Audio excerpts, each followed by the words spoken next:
Ни одна пчела не вылетает, потому что у них уже нет силы вылетать, они парализованы. 110 семей просто погибли, говорят Айдар и Митхат Садыковы. У них семейная ферма. 13 августа, по их словам, начался мор. Пчелы выпадали из ульев или даже не долетали до них. И это уже не в первый раз. Что было в 19-м, вот и опять случилось то же самое.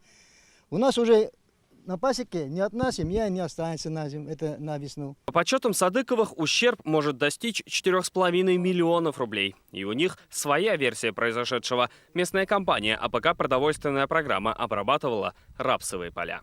Агроном сказал, что брызгали яды ночью 3 класса.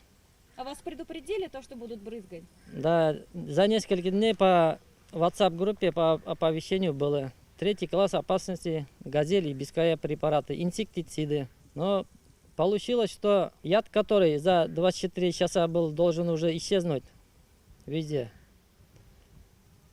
действует уже неделю. Версию пчеловодов проверила комиссия управления сельского хозяйства района. В нее вошли агроном, ветврач и специалисты по пчеловодству. Они отобрали пробы погибших пчел, пробы рапсового поля.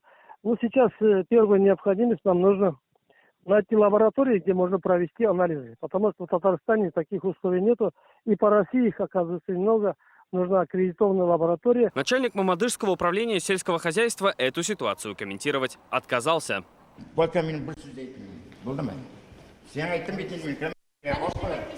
Поля, на которых, по мнению Садыковых, и произошло отравление пчел, принадлежат компании АПК «Продовольственная программа». Мы связались с ее руководителем. На всей этой территории только у одного пасечника что-то умерло. Пусть они сначала проверят, докажут, что это от рапса. У нас вот свои догадки есть, возможно, может где-то рядом на полях частники обрабатывали многолетку.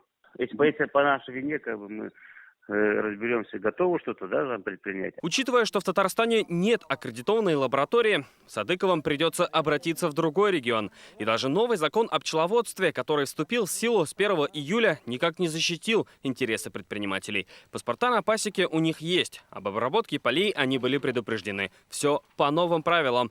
Только вот проблема осталась. Пчелы продолжают погибать. Этим летом подобные случаи были уже и в Арске, и в Тетюшах, Пестрецах, и в Буинске, Рыбной Слободе. Не означает ли это, что необходимы дополнительные меры защиты? Салават Мухаммадуллин, Дина Хисмуддинова, Данил Филатов, ТНВ, Мамадышский район. Закажи рекламу на ТНВ. Телефон в Казани 5 705 100.